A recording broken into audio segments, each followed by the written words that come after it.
Nobody saw it coming. Not the fans who screamed his name, not the journalists who followed his every move, and certainly not the millions who believed Michael Jackson had everything. But behind the glittering stage lights and sold-out arenas, something dark was closing in. It was late spring in 2001, and Michael sat alone in Neverland Ranch, staring at bottles of pills lined up like soldiers on his nightstand. His hands trembled as he reached for them, his mind foggy from exhaustion and pain that had become his constant companion. The pressure had been building for years. The relentless media attacks, the legal battles had drained his spirit, the physical agony from injuries sustained during performances, and the crushing loneliness that fame had carved into his soul.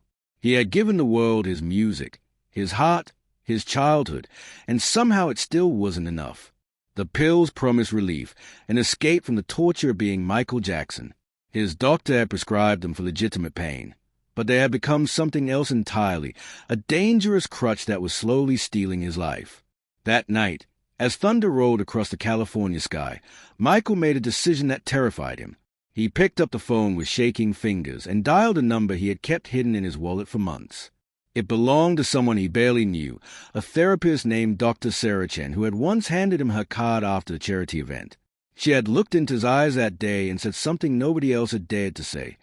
"When you're ready to save yourself, call me."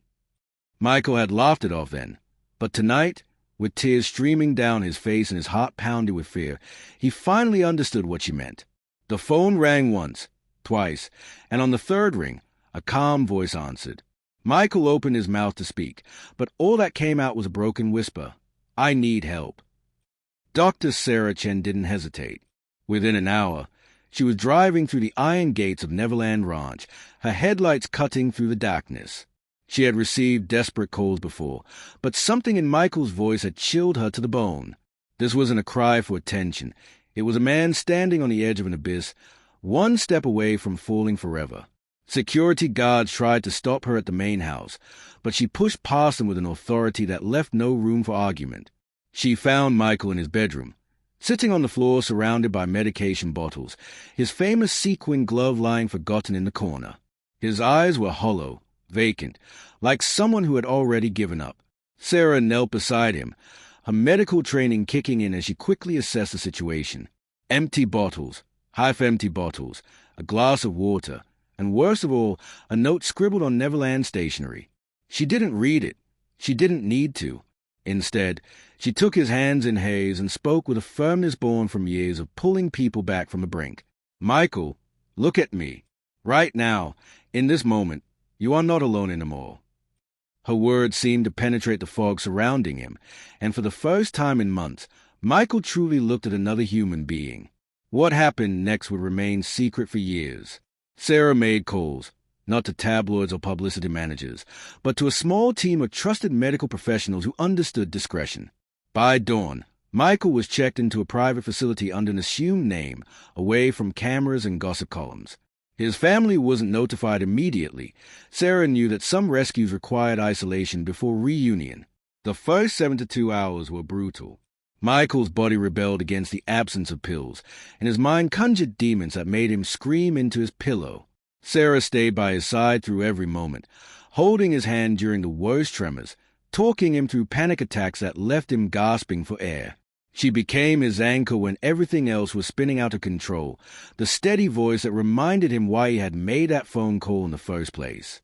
The facility was hidden in the mountains of Northern California, a place where broken souls came to rebuild themselves away from the world's judging eyes. Michael's room was simple, almost monastic, a stark contrast to the opulence he had known all his life. No gold records on the walls, no platinum awards, just white walls and a window that overlooked pine trees swaying in the wind. For the first time since he was 5 years old, Michael Jackson was nobody special, just another patient fighting to reclaim his life from addiction and despair. The withdrawal was worse than anything he had imagined. His body ached as if every bone was shattering simultaneously.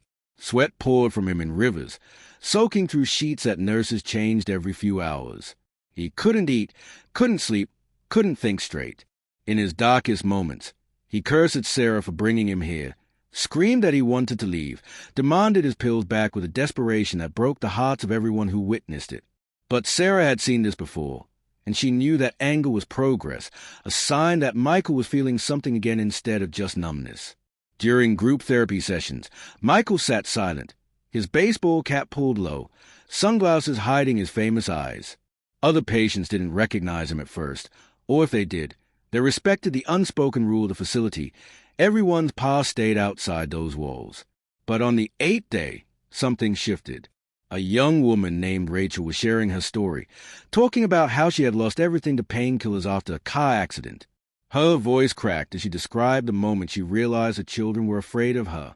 Michael felt something tear open inside his chest, a dam of emotions he had been holding back for years. Without thinking, he stood up, removed his sunglasses, and began to speak. His voice was raw, uncertain, nothing like the confident performer the world knew. He told them about the pressure, the pain, the impossible standards, the way fame had devoured his humanity piece by piece. He talked about his childhood stolen by rehearsals and performances, about never knowing if people loved him or loved what he could do for them. Tears flowed freely down his face, and for once, he didn't care who saw them.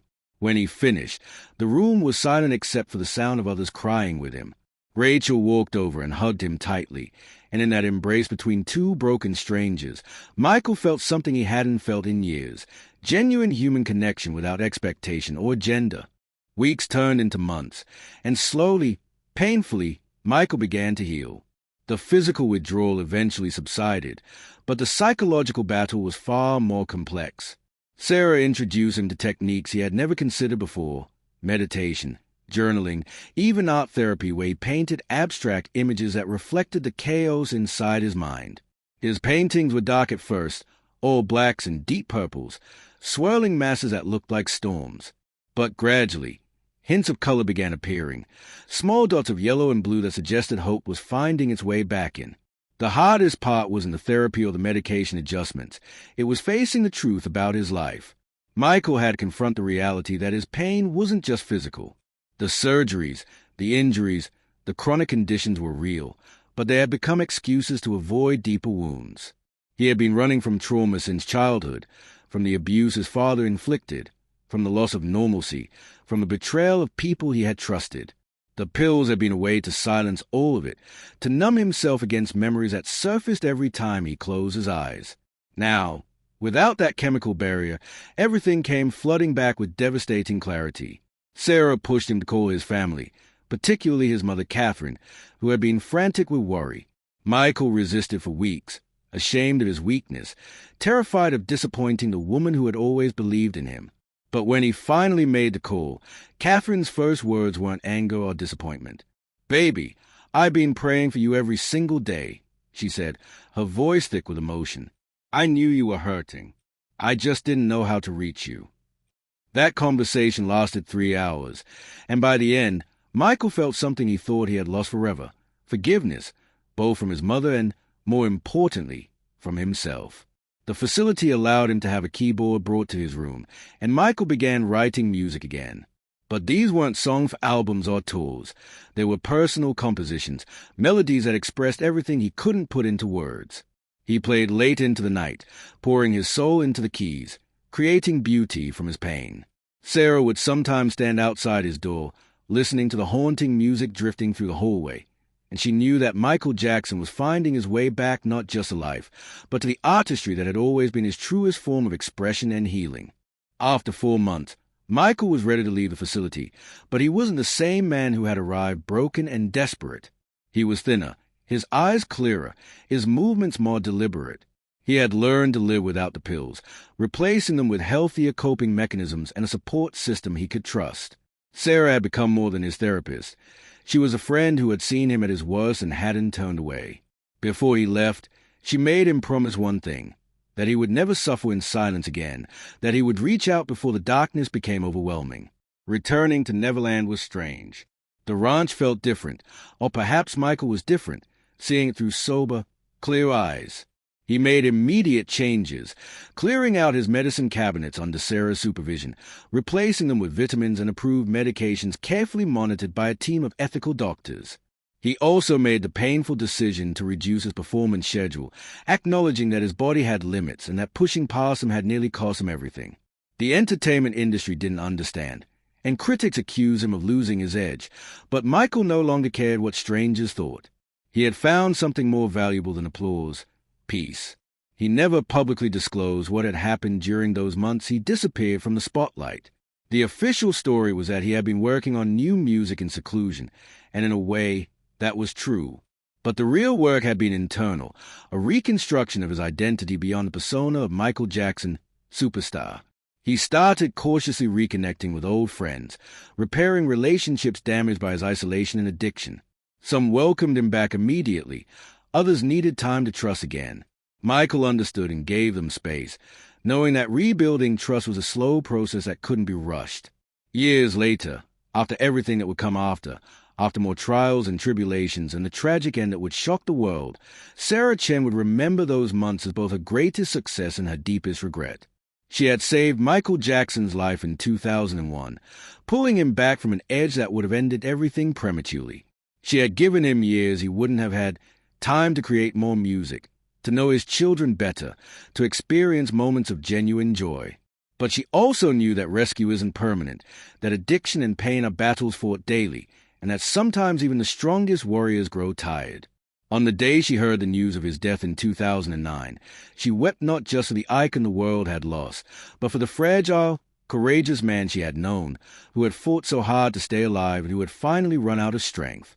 His legacy would be complicated, controversial, and endlessly debated, but Sarah would always remember the truth that the world never knew. Michael Jackson had once chosen life, had fought through hell to save himself, and in that choice had shown more courage than any performance could ever demonstrate.